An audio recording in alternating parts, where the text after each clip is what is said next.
Back for another session with my kin folks. Shout out to my kin folks. Education is elevation, and we got a lot to talk about today, man.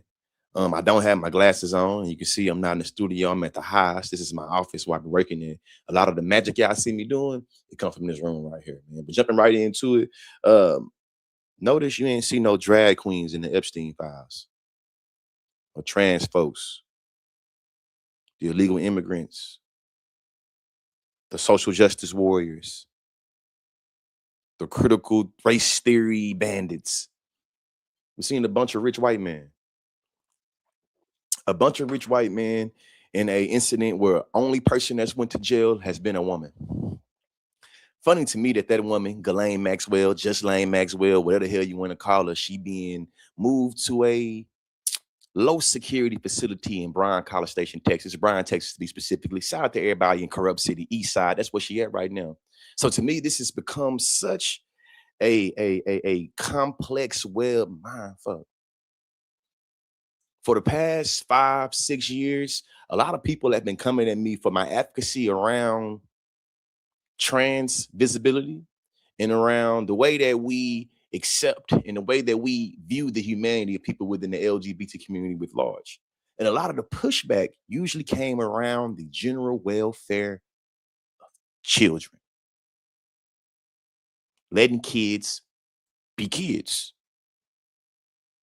A lot of y'all were able to cause hysteria, fear, intimidation because the potentiality of a child to get abused or a child to be done wrong within a context of homosexuality or queerness. Now we have the Jeffrey Epstein files in the political aisle that is protecting Jeffrey Epstein the most has been the same political side and aisle that has been able to push a whole bunch of different legislation around protecting children. We don't see them in the Epstein files. I'm going to play a couple of videos that's going to show y'all a little bit of my perspective when it comes to the Epstein's files, especially when it comes to my skepticism about it changing anything. Shout out to Jada Cypher, Justin Scott. I'm going to play one of his videos here soon today. I'm going to play some more videos too, but I think that he's going to be able to round it out. And then I'm going to get into a conversation about Shaboozy, about the erasure of indigenous people, the erasure of African American people, and how my grandfather always said the pathway to hell was paved with good intentions. I think there's a way for me to critique what Shaboozy said while being able to celebrate the award that he got. I'm a person that, consider myself a Pan-Africanist. I respect everybody within the diaspora. I just pray and hope that people within the diaspora also respect, you feel me, African Americans and what we've been able to do within this country. To the people that's of the acronym federal bitch asses, you know what I'm saying? A lot of them will hear what I'm saying and be like, see, consciously, I've been telling you this, that, and the other. And it's like, hey, right now I'm making an analysis about settler colonialism and how being an immigrant, being a settler, being indigenous, and being a slave are four different subjectivities, four different positionalities within a colonial project. And how when you say that immigrants built this country, it is a misnomer and structurally ahistorical. But first getting into these Epstein files, man. I seen this little video. I think it's kind of a cutesy, but I think that it's cutesy in a way that to me exposes how a lot of us start to rationalize with violence towards children and towards girls specifically. And a lot of us boys, a lot of us men, we started to see that the prettiest girls of our age, especially when you're 16, 15, 13 and up, they are being courted by the older men. And these older men are able to prey on them in ways that become justified, and we normalize it because a lot of us growing up knew of the popular pretty girl that after school was being picked up by the person that was out of high school and graduated 2 or 3 years ago. Being a male isn't easy. You turn 12 years old and now you're competing with CEOs, bankers, and politicians for girls your age. For girls your age. You have to compete with the millionaires and billionaires for the girls your age. That's what we're seeing. I would like to say for myself that a bunch of the times I heard the crazy QAnon, 4chan, alt-right, social media stars talking about the elite trafficking children through furniture and eating babies and having this cabal. Like I thought that all of it was just bullshit. I thought all of it was uh, backyard QAnon talk. But the more these Epstein's files come out, the more we see that maybe it wasn't Wayfair that was doing it, allegedly. Maybe allegedly, it was Stevens Furniture. Shall we? Shall we? I gotta put my glass on. It's a glare. So in order for me to read your comments and things, I gotta be able to also ignore me, Lee. I'm engaging for the algo. Hey, shout out to you. I appreciate you, the friendly shirt. Shout out to you, friendly shirt. Also, shout out to everybody that's voted for me in NAACP awards. While I pull up this video, I'm trying to get into the spontaneous percussion.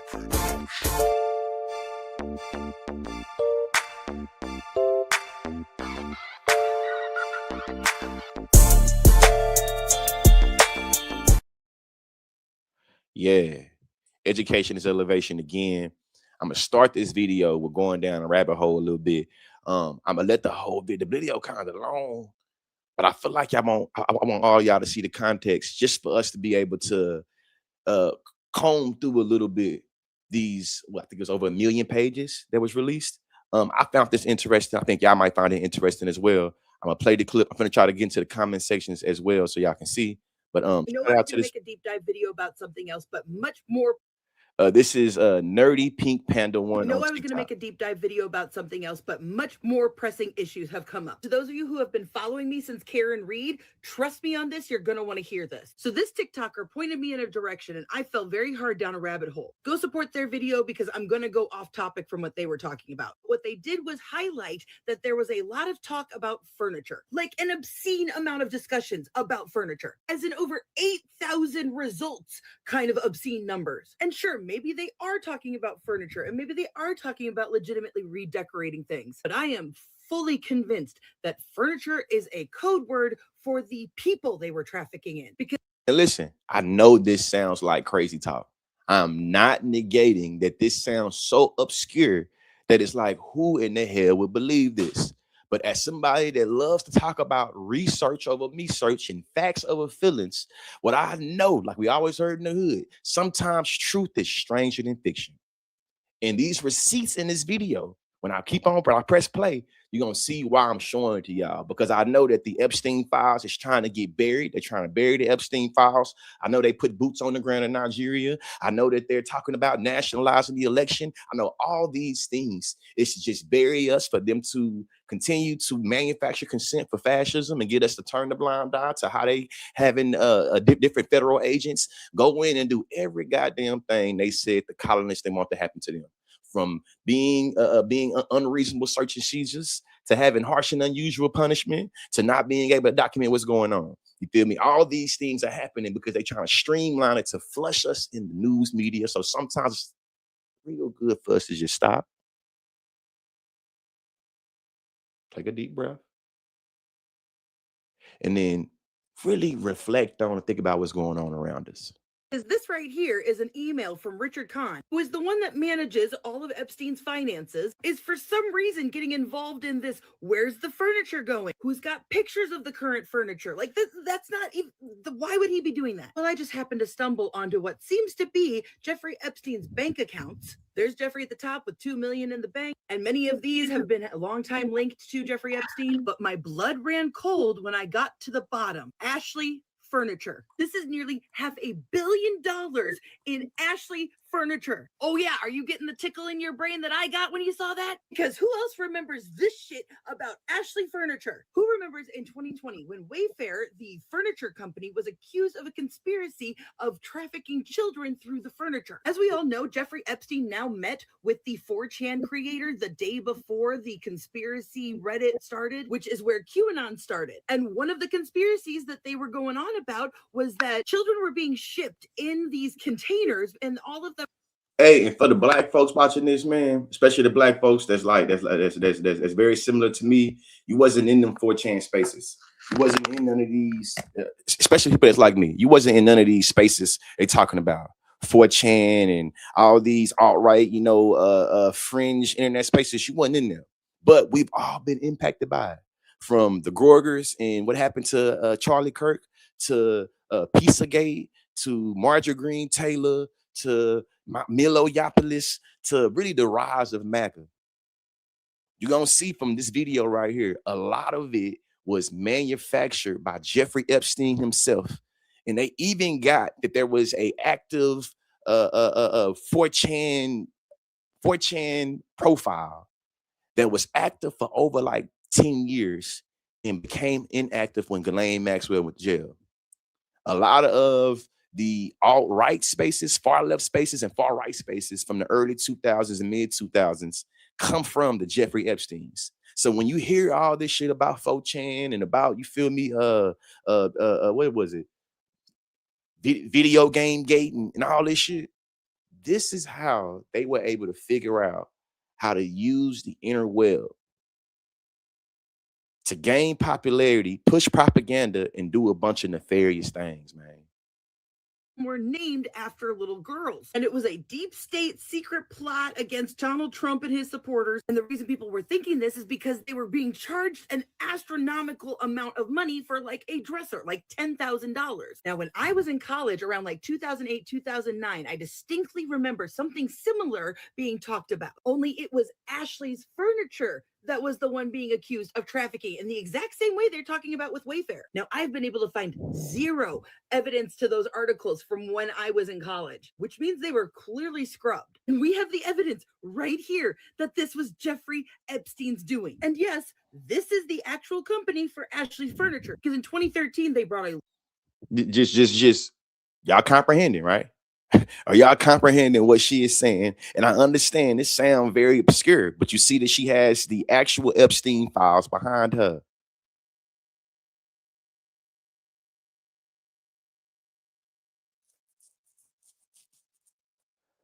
A lot of racial pathology takes place when we see or feel like there are people of color fucking other people of color, especially we're talking about black people. Now we have exposed a ring of white people killing, being violent, and doing real demonic things to each other. And we don't see it being a justification to do for non-white people to fuck over white people. But this is the idea of white supremacy that says that if people of color are fucking the people of color, this must mean white folks can too. And again, this is just something. There was over 500 pieces of anti-LGBTQ policies that was proposed in 2023 to protect children.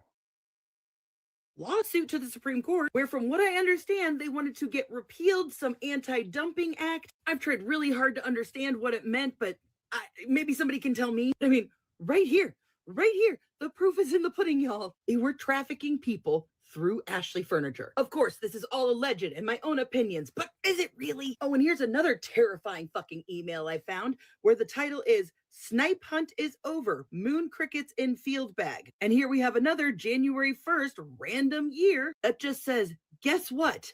They're N-words. They were hunting black people, y'all. They were hunting black people. And now for... Like, it's so much to digest. So much to digest from these Epstein files. So much for us to comb through and just process how their implications from different industries to different officials across the country, man, across the world, to just the level of deception and violence they were willing to do to keep this under wraps. It blows my mind that these files was released by the United States federal government on United States federal government soil. There have been no investigations, criminal anyway, that's happened because of these Epstein files being released. And it's been over 1 million pages. I'm seeing that only the United Kingdom and Lithuania have spurred on investigations based off of what we've learned from these Epstein files being released. In America, the country that claims to be the great policeman of the world, that's always going to make sure humanity and democracy and stability is given to everywhere because that's what we have, has done nothing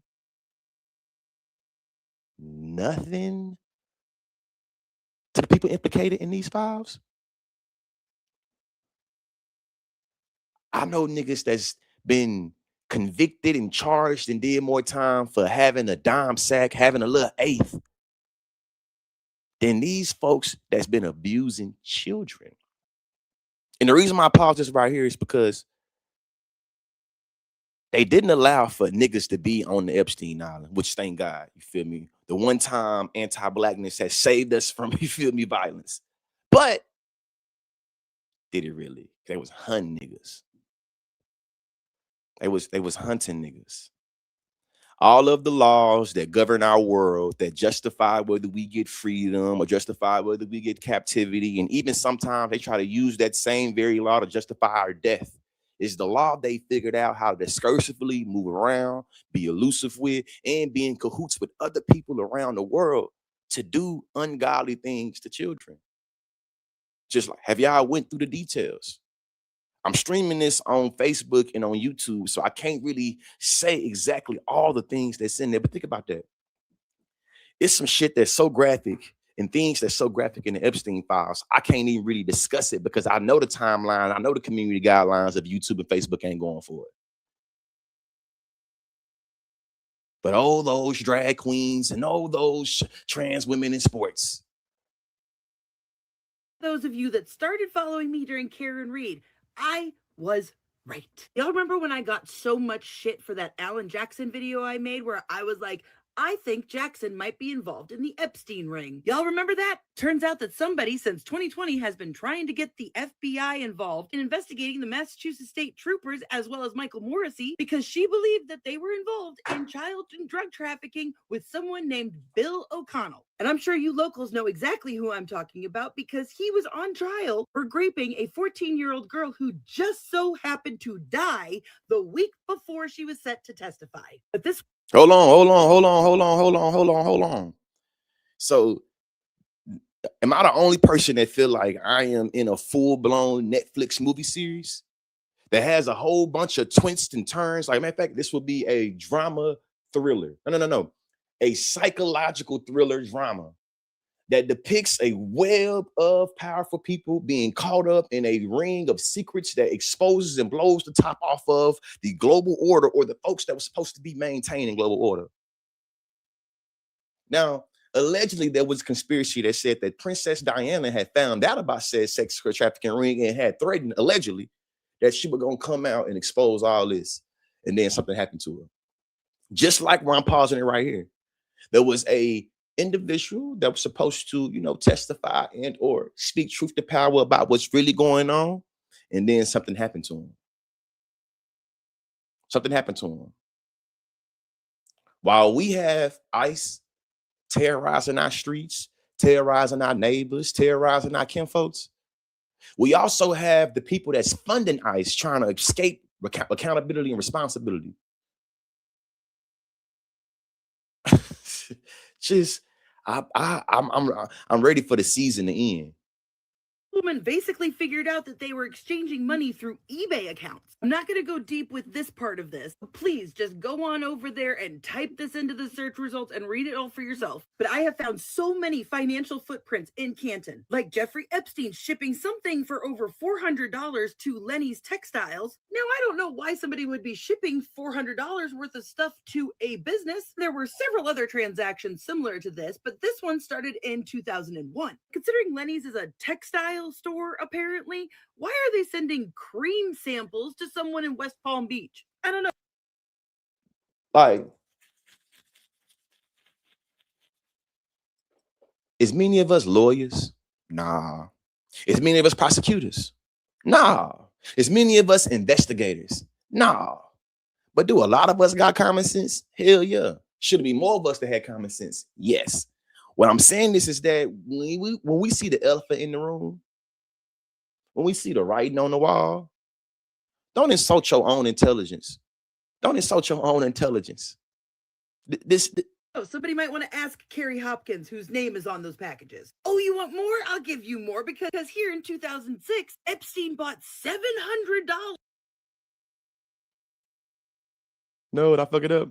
I saw this great No, thing I today. fucked it up. You know I was going to make a deep dive video putting y'all. They were trafficking people through, got so much shit for that. They were hunting black people. Somebody since 2020 has been trying to get the FBI involved in investigating the Massachusetts state troopers as well as Michael Morrissey because she believed that they were involved in child and drug trafficking with someone named Bill O'Connell. And I'm sure you locals know exactly who I'm talking about because he was on trial for raping a 14-year-old girl who just so happened to die. That part, I accidentally started it up on accident, but this is just like, can we sit with everything that Hamas was accused of on October 7th, 2023? The beheading of babies, the sexual violence, the kidnappings is what Jeffrey Epstein was doing.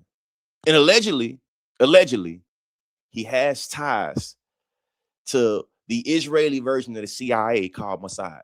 Allegedly. I don't know. I'm just what the streets saying. You know what I'm saying? This is what the streets saying. This ain't what I'm saying. This is what the streets saying. During Trump's first presidency, we always said that every accusation is a confession. Remember we said that.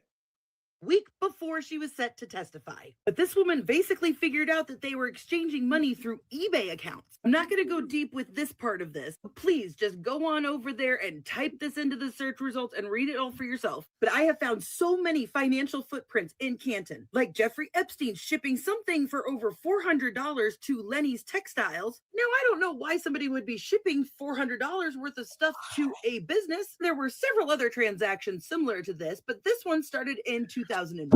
Considering Lenny's is a textile store, apparently, why are they sending cream samples to someone in West Palm Beach? I don't know. Somebody might want to ask Carrie Hopkins, whose name is on those packages. Oh, you want more? I'll give you more because here in 2006, Epstein bought $700 worth of liquor in Brighton. I don't know if any of you Canton locals know this computer investor service corporate office building, but in 2013, from Jeffrey Epstein's Virgin Islands account, he was sending a lot of checks to them. Here's some more checks. Here's some more checks. More checks. Oh, look at that. Even more. And yeah, I went to their reviews. It kind of seems like it's a shell corporation of some kind. I definitely recommend going and reading the reviews and you'll see what I see. Oh, but we're not done with Canton, folks, because from 2005 to 2006, there were several transactions for swimming pools in Canton, Massachusetts. And in 2017, Jelaine Maxwell spent $145 at CPR World in Canton, either herself or someone else, to learn CPR. Oh, and here's somebody who's being protected by the government because their account to learn CPR. To learn CPR. I'm sorry, I know this is a long video, but I don't want to skip over sexual assault and thinking about how laws and people that we elect to uphold laws have been facilitating this abuse towards children and or turning a blind eye.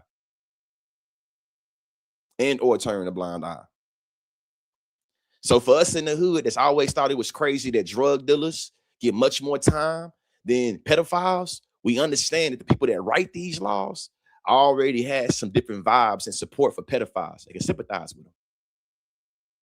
When you ask yourself, how the nigga that got caught with a half of this or a kilo of that, and sometimes, hey man, buddy got caught with 5 rocks of dope, man. And he got a football jersey number for a sentence. But the person that's convicted of messing with kids got 6 years, got 5 years, making his register on the offender list. A lot of precedents have been set and standards have been set by the people that's in power.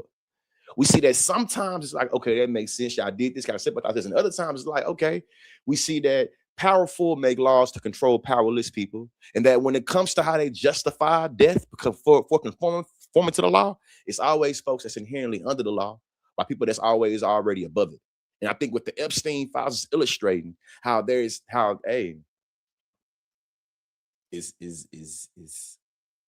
take me through there. It's a bunch for us to go through and navigate because it's such tightly knitted together. And it made it where, hey, if it is true that Epstein was doing a lot of this business I'm saying in cooperation with the blue and white country,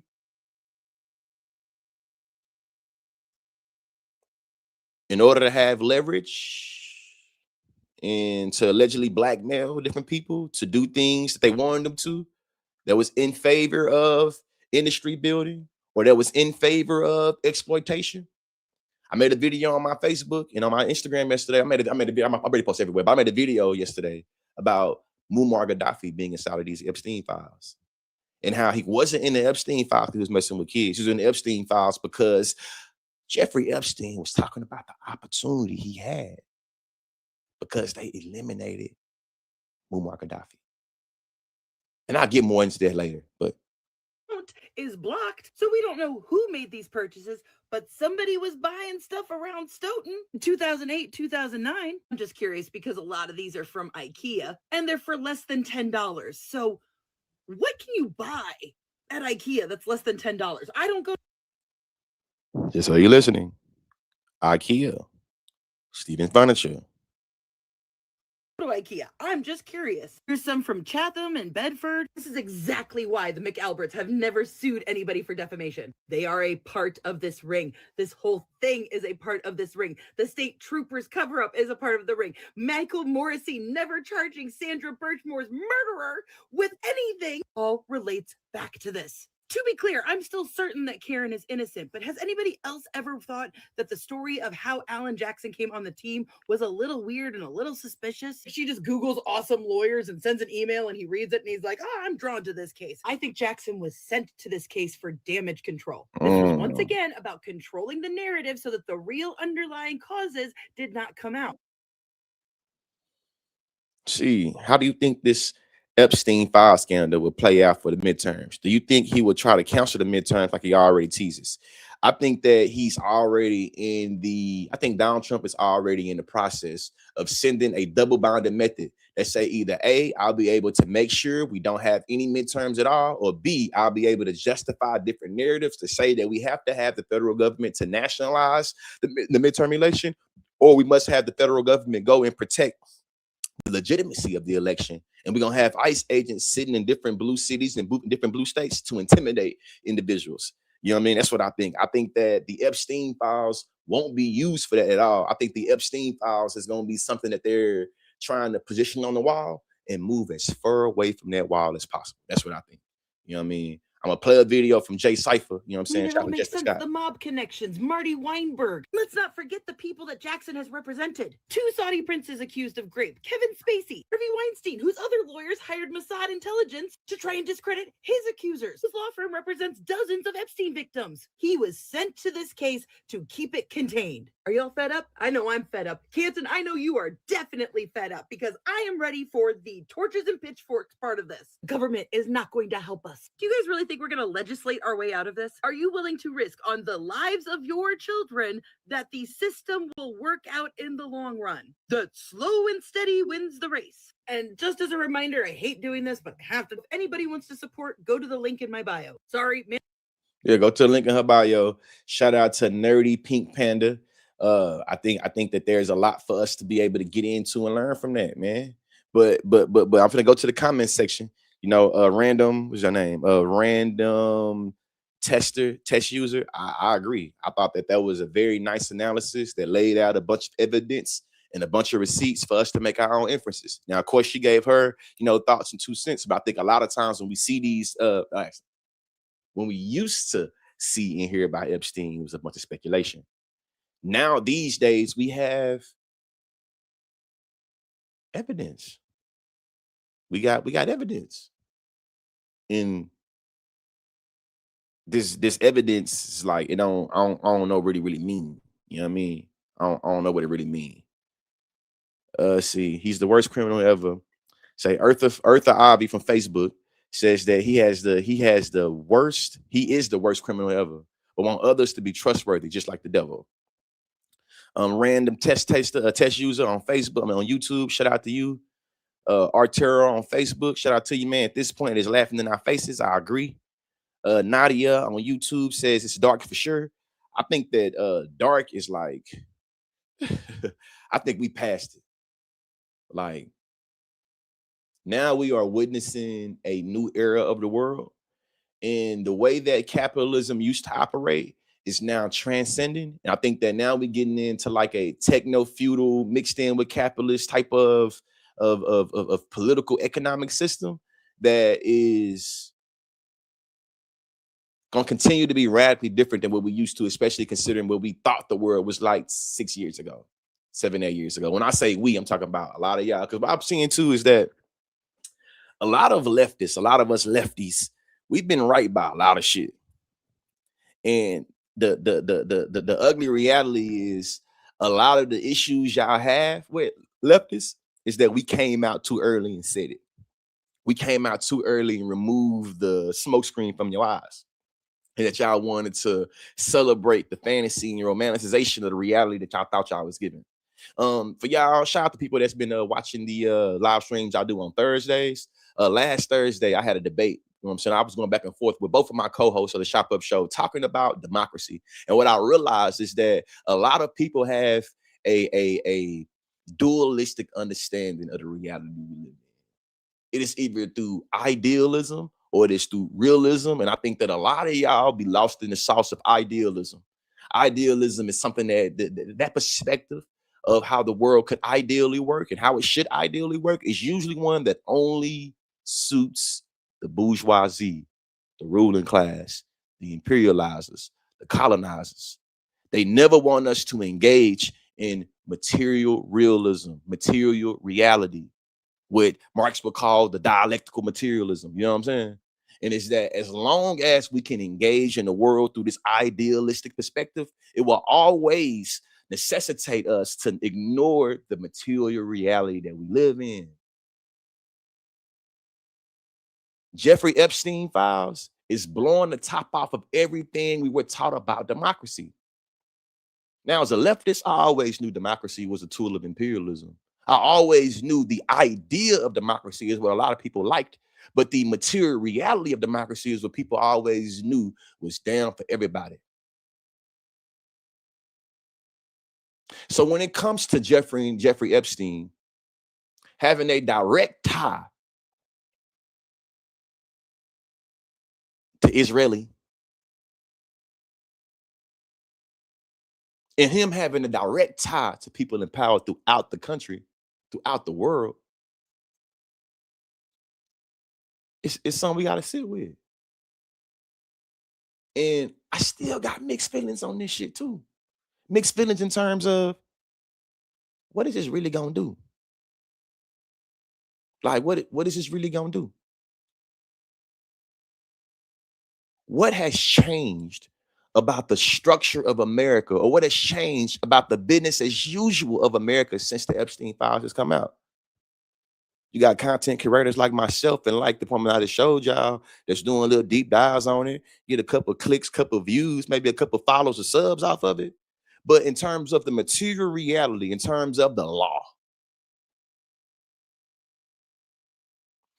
the same people that's justifying violence towards migrant, undocumented people because, hey, you shouldn't be illegal. You're illegal. Your presence here is illegal. We care so much about the law. It's the same folks now that's saying, man, Donald Trump said, man, we tired of talking about this. We got to get over this. But you feel like a civil offense against the law warrants somebody being shot in the face or warrants somebody being drug out their house. But you being in them goddamn Epstein files, fucking with them kids. Get over it. And, you know, get over it. Now I'm finna play my boy, man. Finna play my boy. I think that his video, what's up, Shane? What's up, Shane? What's up, Peter? What up, William? Shout out to you, Luis. What's up, Nadia? Shout out to y'all in the comment section. Appreciate y'all, man. Friendly reminder, go and give your boy the NAACP Image Award vote and go on subscribe to the Substack. You know what I mean? Do both of those things. Do me a little favor. This video right here, though, from Justin Scott, aka Jay Cypher, I'm going to play his video straight through. You know what I mean? I'm gonna try my best to play this video straight through and let y'all hear his analysis because I don't think it need much ad libbing. I'm lying, though. I'm probably gonna ad lib, come ad libbing ass nigga, but let's play it. I'm going to say this in the plainest way possible. When over 1 million pages has released and nothing fundamental has changed, the story is not stalling.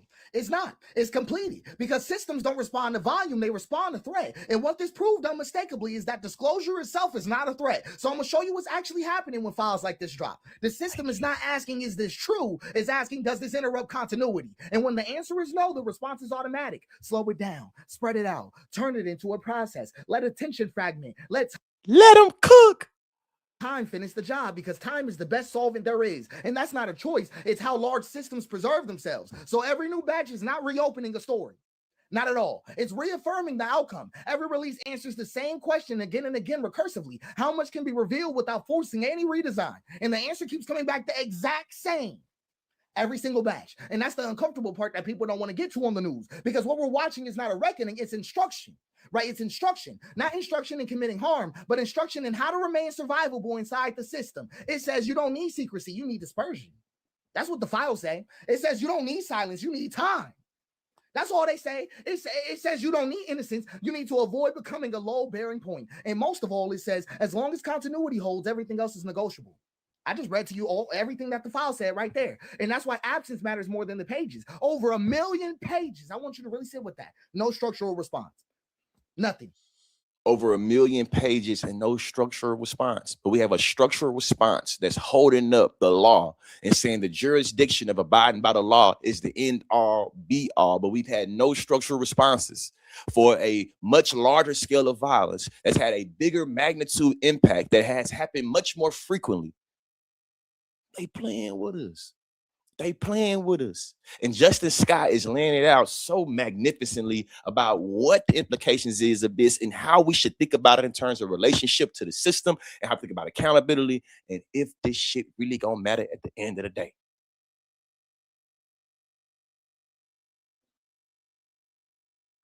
No line drawn, no irreversible rule, no moment where the system said this stops now. That absence is not confusion. That's the signal right there. They just responded to you. That is the systemic response, the silence you're hearing right now. Because systems teach through repetition, and the lesson being taught here is simple. Nothing about this itself requires change. That is the lesson of the Epstein files, the whole thing right here. And that's why the story feels flat, and that's why outrage doesn't even accumulate into anything. And each release feels smaller than the last, and why the response is always procedural instead of decisive. Because the response is always procedural instead of decisive. The release of over 1 million pages in a file has warranted no structural response, only outrage from us at the bottom. I've been going back and learning more about and refreshing my memory on old Marx and Lenin and you know what I'm saying, rereading a little bit of Afro-pessimism. And as I knock this rust off of my academic understanding of the world, because I ain't been having to really deal with the work for the past couple of years. I've been on this social media shit. But now that I'm getting much more into being a scholar and being the academic that I know I can be and that I am, a lot of the ways that they talk about epistemology, which is a fancy ass word, this for knowledge production, a lot of it is showing that we move from an epistemological stance of ignorance. That the way that we understand the world, the way that we come to know what we know, is always through the veil of ignorance that's been incentivized by those in power that we've always been rewarded for, especially when it comes time for us moving and justifying ignorance, even to the point that it starts to warrant violence.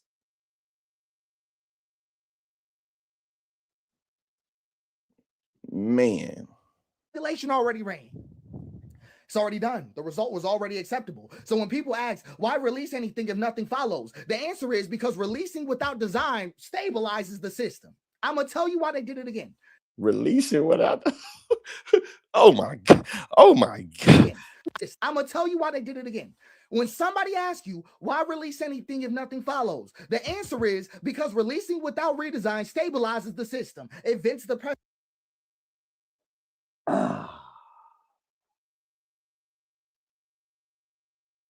pressure. It proves resilience. It demonstrates absorbability. It is not exposure failing. That is not exposure failing. It's exposure being used.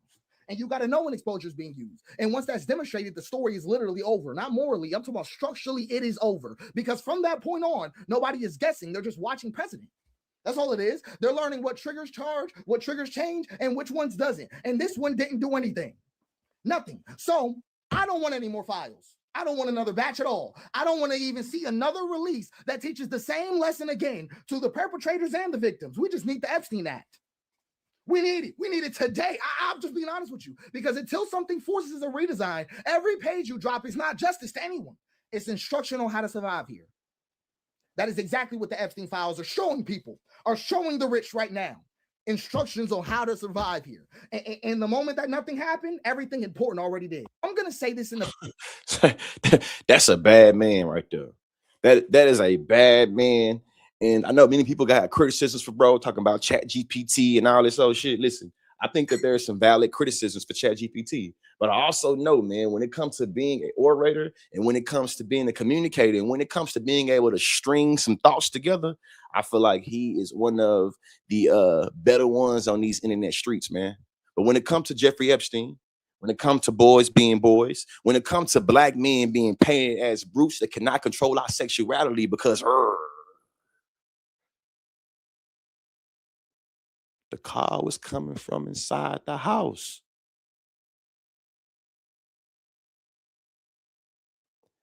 A lot of us are being held captive to what's recently happened, and we are ignorant to history. A lot of us are asking ourselves, how could we let this happen? Now, a lot of us black folks is like, nah, this shit been happening. But when it comes to what's happened to Georgia Ford or Don Lemon, or the different ways that the government, Donald Trump's administration, is going after uniquely the black journalists.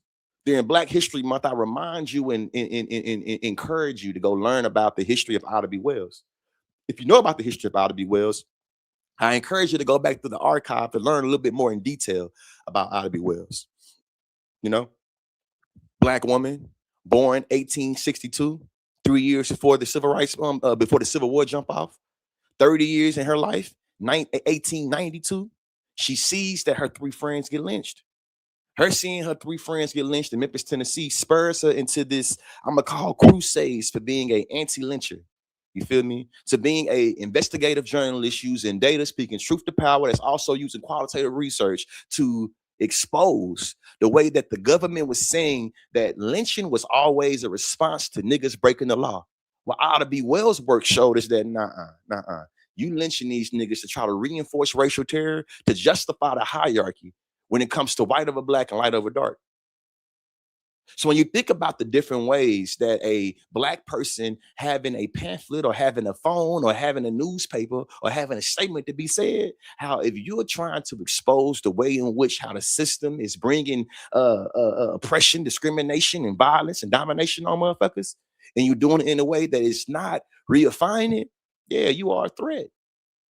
And no matter how much people want to talk about Don Lemon being gay or Don Lemon being with them white folks on CNN, he cannot escape his black skin. He know that. Now I want to know other black folks, do y'all know that?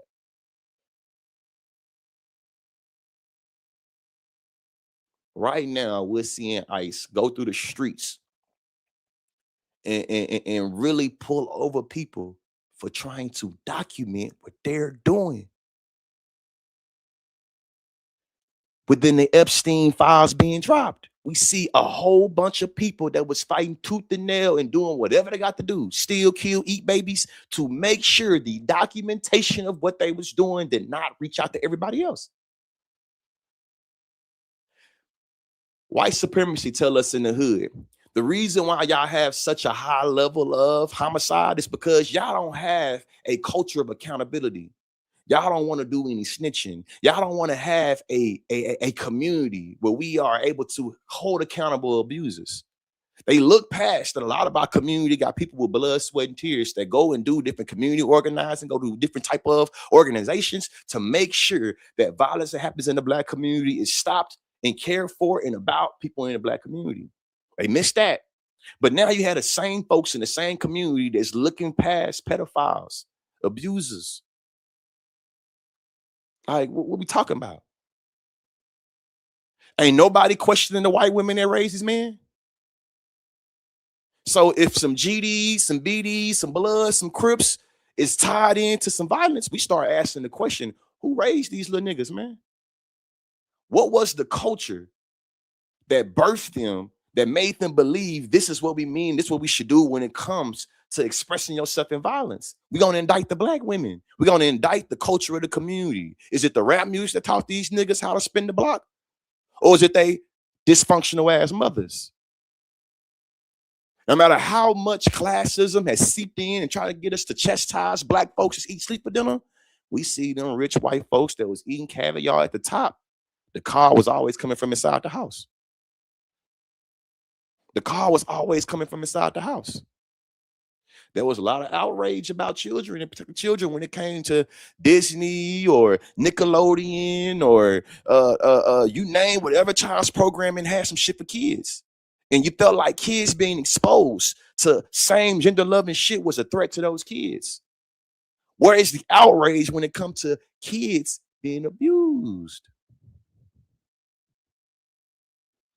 When they had that invisible children shit jumping off, and they was talking about Boko Haram, and they was talking about the way that, you know, different black and brown folks that was terrorists, so that's in power, the way that they relate to kids is a justification to steal their resources and a justification to, you know, make sure that we give the humanity to them.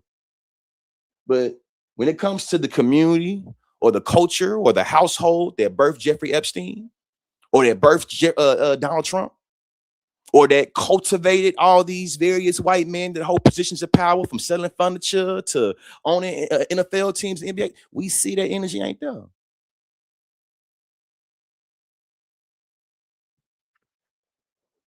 To me, the great mindfuck of this, and I'm gonna go to the Shaboozy shit, is this. Sadly, there would be more Keith Porters. Sadly, there would be more Trayvon Martins. Sadly, there will be more Alex Prestes and Renee Goods. Sadly. Sadly. Just like every name I just named, maybe black or white, their conformity to the law, their relationship to the law, is what has justified their death by the law. Now, Pam Bondi and all the rest of these folks in Trump's administration, they ain't got no jurisdiction to make sure the people that they now have the ability to uphold to the law is upheld to the law. He would be alive if he would have complied.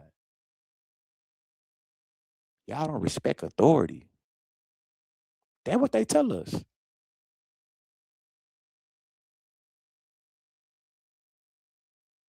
In the words of Justin Scott, I don't really want to see no more Epstein files, man. Like, it's sending the wrong signs to the abusers and the victims. And it's just like, I don't know what to do with this information other than being outraged.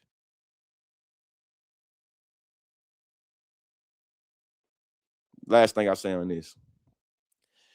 I was in Chicago this weekend. Shout out to Jam Pod, JJ Williams and them, man. Can't wait till the episode come out. But I was in Chicago and I had the opportunity to talk with somebody that worked on the campaign of Howard Dean. Howard Dean was the white man in, I think, 2004, going in 2003, 2004. That was the front runner Democratic, candidate during this election. But he started screaming, woo, woo, woo, woo. And that made him unpresidential. Less than 25, no. Yeah, less than 25 years later, you can be in proximity in cahoots with known pedophiles, known abusers, known kidnappers, and still be seen as presidential material.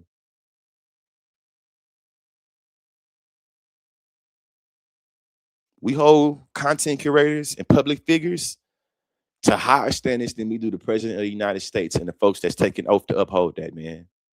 Blows my mind. I got my debate coach in here, Jackie Massey. Shout out to you, Jack. The acceleration of messages is a part of the machine of semio capital that maintains a biopolitical excess, resulting in depression and anxiety as a wall for white noise, which destroys the possibility of understanding in politics. I think that what Jackie is saying right here is what I believe Justin Scott was capturing in his analysis. This is all about the semio capital and about how capital itself is always able to rationalize folks to keep the status quo. In this instance, the status quo is about the geopolitics and how we use women and children and different people of color to uphold power, to make sure the status quo stays the same, especially when it comes to white noise and how they get to use our feelings against us. These folks can figure out a way to weaponize and mobilize our own anxiety and fear against us. Think about that. They figured out a way to use our skepticism, our fear, our distrust, our uncertainty against us to make it where we justify the shit that makes us uncertain and fearful what they doing. And then even if we don't, a lot of us just want to stick our head in the sand because we tired of hearing about this shit. What you want us to do? I'm finna go watch Love Island. I'm finna doom scroll and it's like that's what the world we living in. I think they're purposely trying to make us feel like we have no autonomy. And in some instances, though, you got to ask yourself how much autonomy you do have. How much autonomy actually do you have? And what can that autonomy do? And without going in too far, I think this the reason why Vladimir Lenin, you know, the Russian dude with the mean ass, feel me, goatee and mustache. I think that's the reason why they have done a great job in demonizing Leninism, because it empowered regular ass farmers in Russia. And it made them feel like the only way we would be able to overthrow what's happening is if we have a conscious working class that is willing to take up the means of production in a way. And I just been learning so much more about socialism and about the Bolsheviks and about Marxism, and even thinking about what I learned in college about Afro-pessimism and how some of the first models of socialism comes from Africa, and how this idea of, you know, the working class being able to overcome the ruling class is one that obscures how both the ruling class and the working class can own a slave, or it obscures how the very capital itself is made possible by the labor of Black people, and Black people being seen as sites of labor. I think the more I get into academia and the more I think about power and domination, the more I realize this why they don't want us having access to education. And this the reason why Ronald Reagan bitch ass said that the worst thing we could have is a educated proletariat. So we gotta make it harder for these folks to get in college, because they are taking what they learn in higher education and they're applying it in ways to challenge our power. And just like we know, I would argue that the president of the United States, they're a coach. You get to be a head coach for a little bit of time, head coach. But you know, the owners never change, but the head coaches do. The coaching staff might change, but the folks that own it at the top don't change. All this shit I'm talking about in terms of Marxism or Leninism or Marxist-Leninism or Afro-pessimism, or what I learned from Agamben, or what I learned from Nietzsche, or what I learned from these different philosophers, may they be white, may they be Hispanic, may they be Algerian, you know what I'm saying? Rest in peace, France Fanon.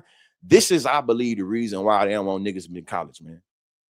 The reason why once we started being able to speak truth to power and articulate ourselves, they seen as being a threat. It's the reason why I look up to the Huey P. Newtons and look up to the Bob Marleys and look up to the Malcolm X's, because they were defined in ways that destabilized white comfort.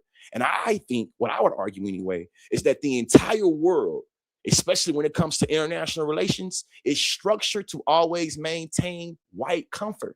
In any instance you can bring discomfort to this infrastructure, you're going to be instantly seen as a threat. That's why Muammar Gaddafi was in the Epstein files. These folks pick and choose which dictators they like. They pick and choose which dictators they're going to rationalize and which one they're going to actualize as being rational. The Epstein file shit, even though me and Justin Scott would like to not see many of them, because we see like y'all ain't doing shit, no structural responses. They ain't going nowhere. They ain't going nowhere. You know, I know they ain't going nowhere. And that's what we got to sit with in 2026. In 2026, you know, all the shit we've justified in the name of protecting the children, and now look at the children. I've been saying the last thing, but my mind keep on going. When I was in college, I learned about the case of Matthew Shepard. It was this gay white man, gay white boy that got his head bashed in for being gay, right? And the argument that I learned from Matthew Shepard was an argument about futurity and about how saving the child is always what justifies violence within the world, and how the idea of being able to reproduce, the idea of being able to thrust yourself in the future, especially through the kid, is the vessel that, how I would say it, the vessel that white supremacy and colonialism justifies itself. It's protecting the kid and making sure the futurity of the kid is always something that can be sustained. To me, like the whole like futurity argument about saving the kid is like I don't like the Epstein files is almost like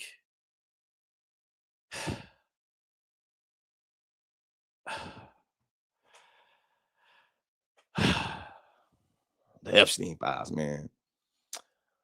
Crazy. Switching gears a little bit. Shout out to everybody that's tuned in right now. I appreciate y'all. Education is elevation. I'm now about to show my full video of what I said about Shaboozy. I think that the pathway to hell is paved with good intentions. I don't think that Shaboozy had any ill intent. I don't think Shaboozy was trying to be anti-black. I don't think Shaboozy was trying to cause harm. But I do think that in Black History Month, that impact always outweighs intent, and that we have to be moving historically when we start talking. Now, do I think that Shaboozy has 3 degrees like me? No. So am I going to hold him to the same standard as I like somebody will hold me to when it comes to making claims? I ain't going to do him like that. But I will say he was wrong.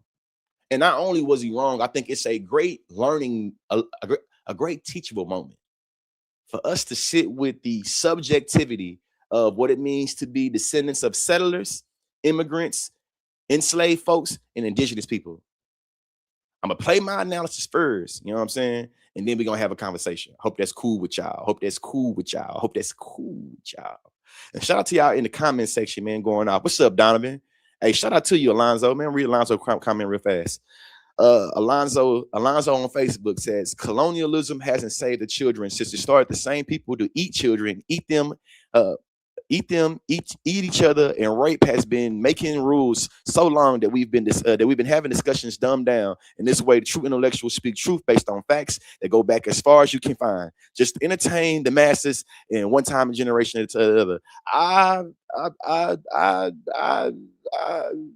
Say no good deed truly goes on. This one also says no good deed truly goes unpunished. I've never done good without receiving negative in return.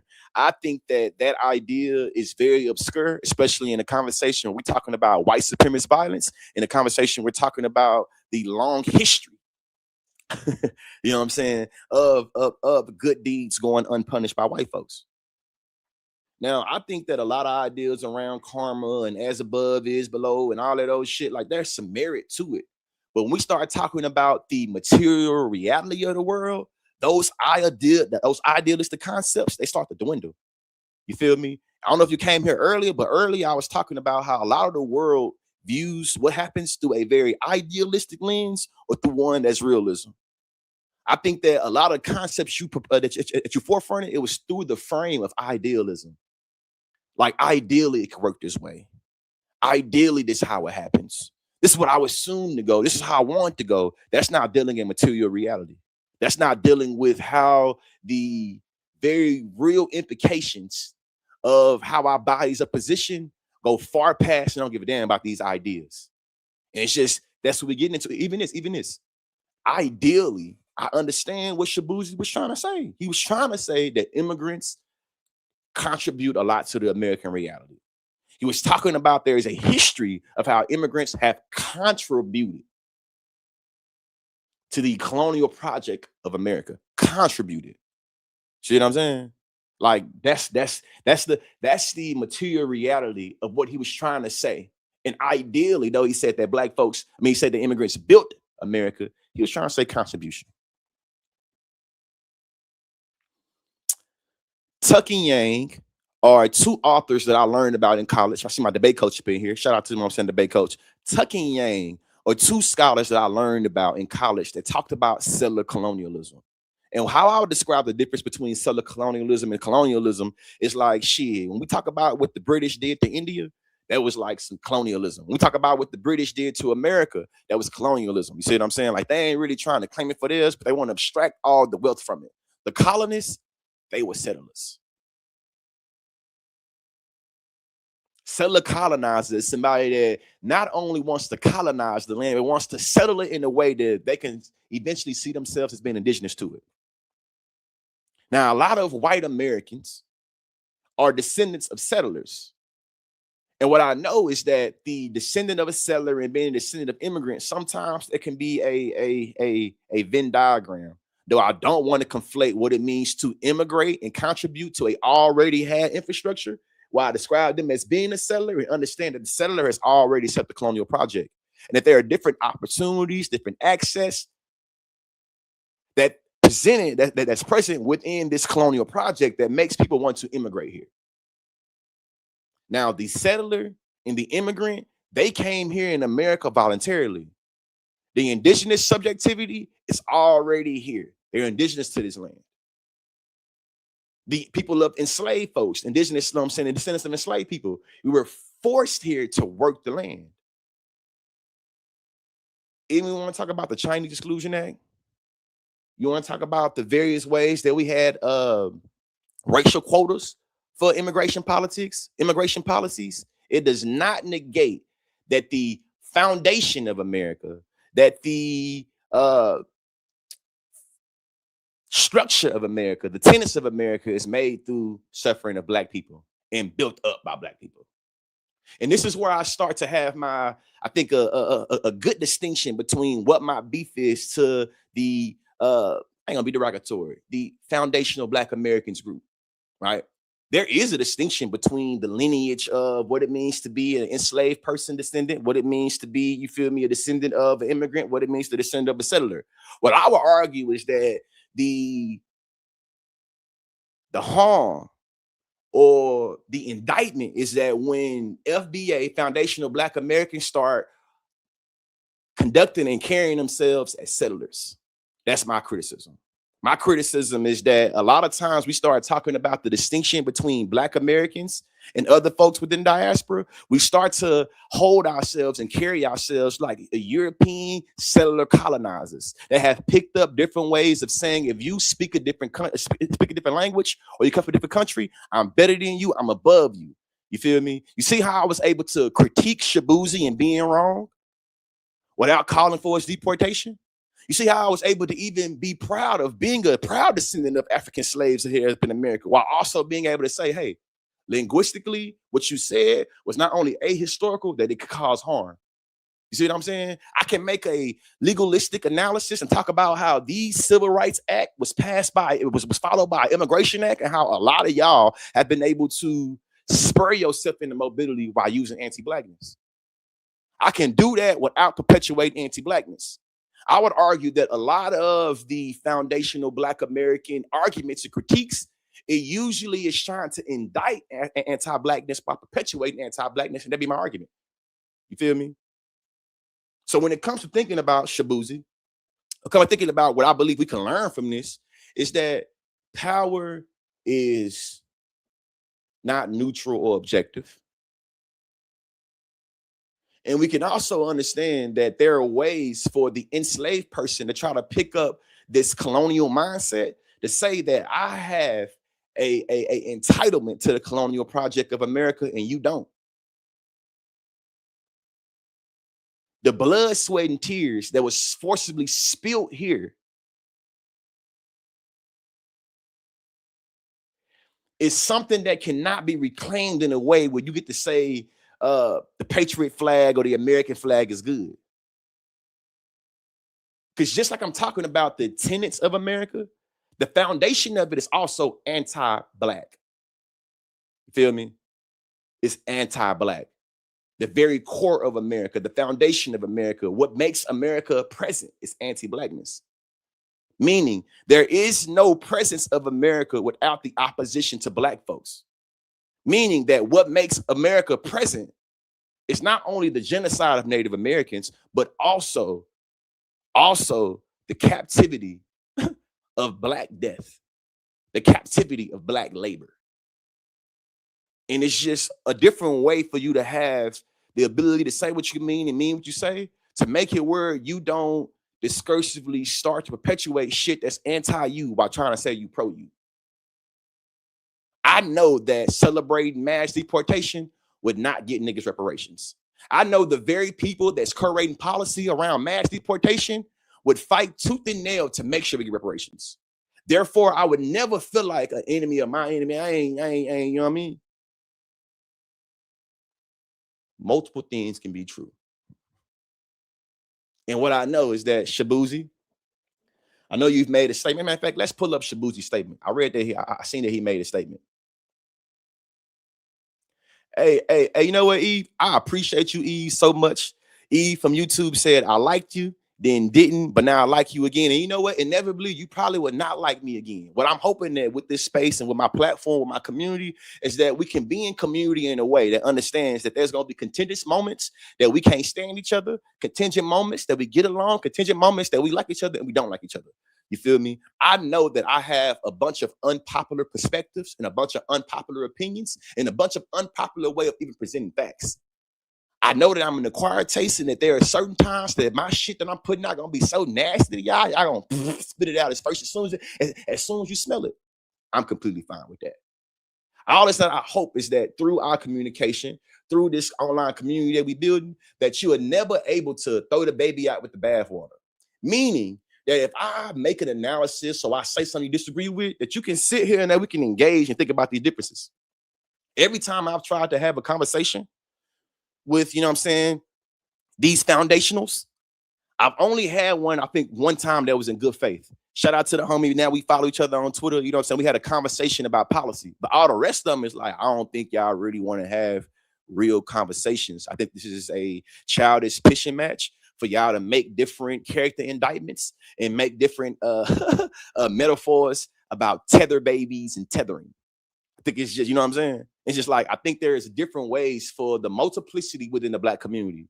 We know that within even Black American community, within the Black American identity, we know we got different ways that folks view themselves. May you be a Pan-Africanist, a Nation of Islam type person, but could be both, or would be different, a Hebrew Israelite, an Aboriginal, you know what I'm saying, a Moor. You feel me? Like all these are different sects of the Black identity. And what I don't like is that when people start to reify white supremacy and say that Black folks is a monolith, white supremacy will violently try to put all niggas in the box and say that we all like X. I think that's bad. I think that a lot of people have a misunderstanding of Pan-Africanism that says that we erase the particular differences that we have in our local communities to always only talk about the way that we relate on the diaspora. That's not how Pan-Africanism is either. That's not how Pan-African is either. Shaboozy has been able to benefit a lot from the cultural inventions of Black folks, especially when it comes to country music. I think that it's good that he's been able to take up space in the country music community. I think that it's good that he's been able to show homage and pay homage to the way that Black Americans uniquely has built up and created what we know country music to be this day, today. I don't think that we should disavow Black immigrants or disavow Shaboozy as a human being because he said something that we disagree with, or he said something that we know that's false.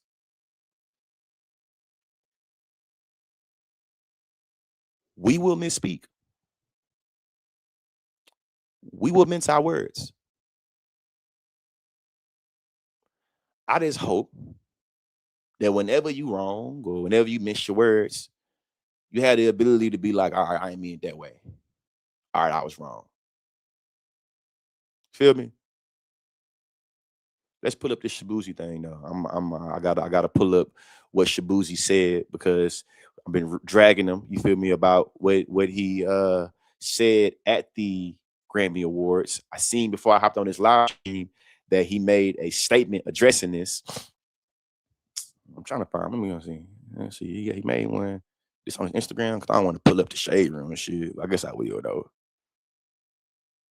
All right. I'm finna put it on the. I'm finna put it on the screen. Finna put it on the floor.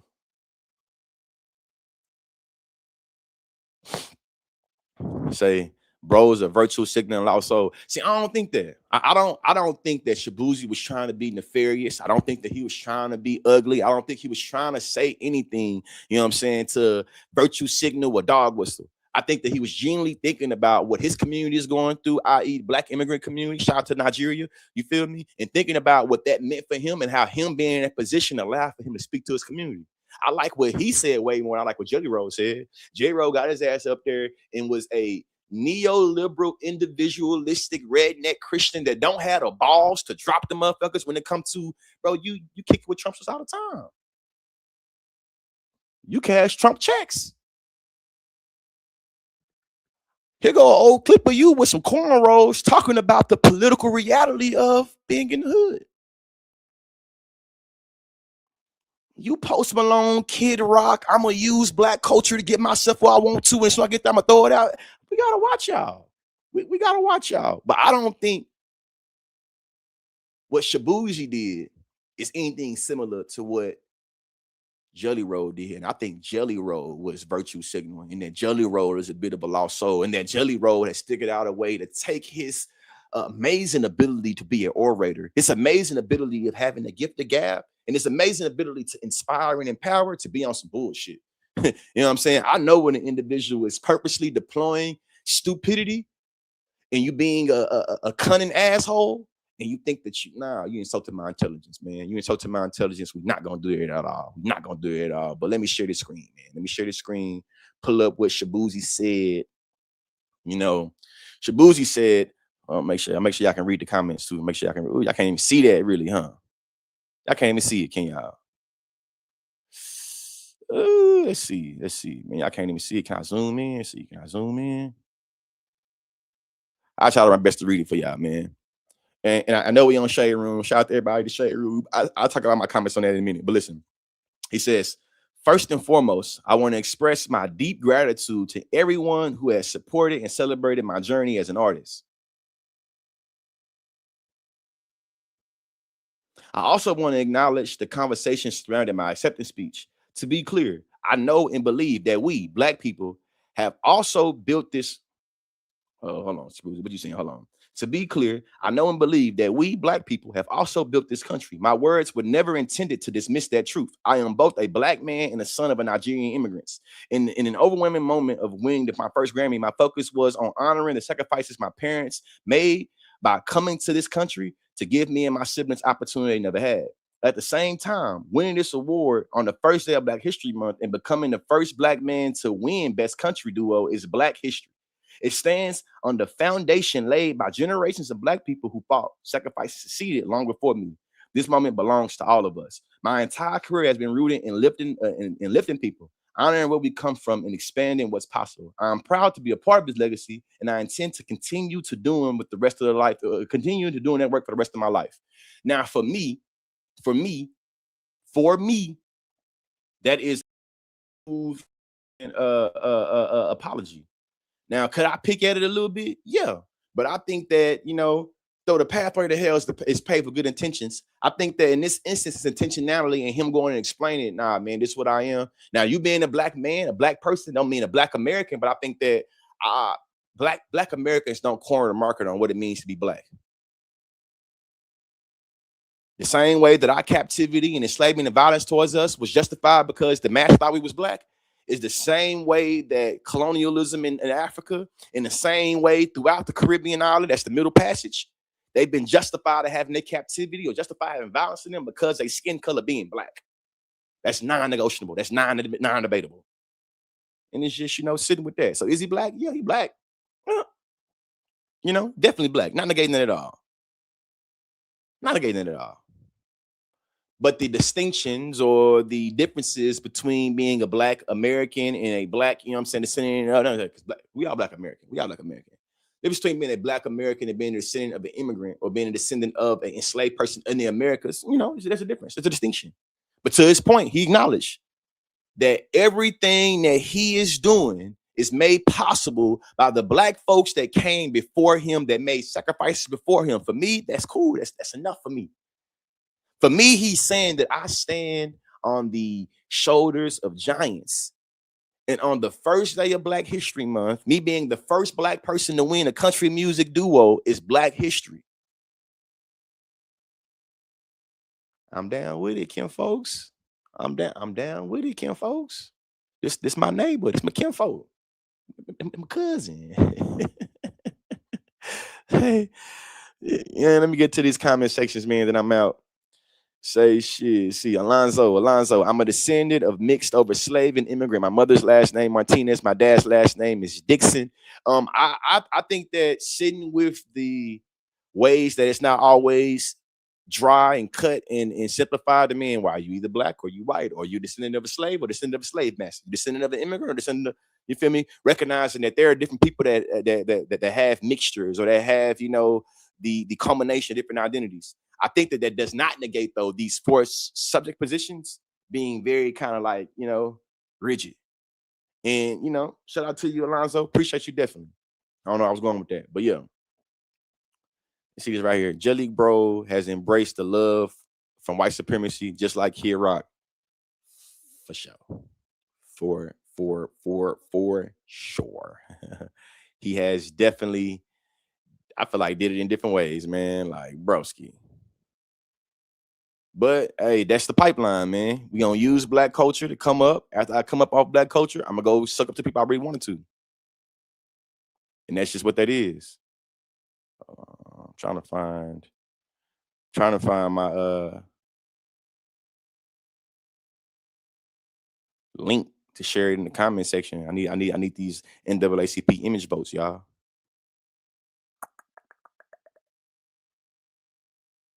She weird shit.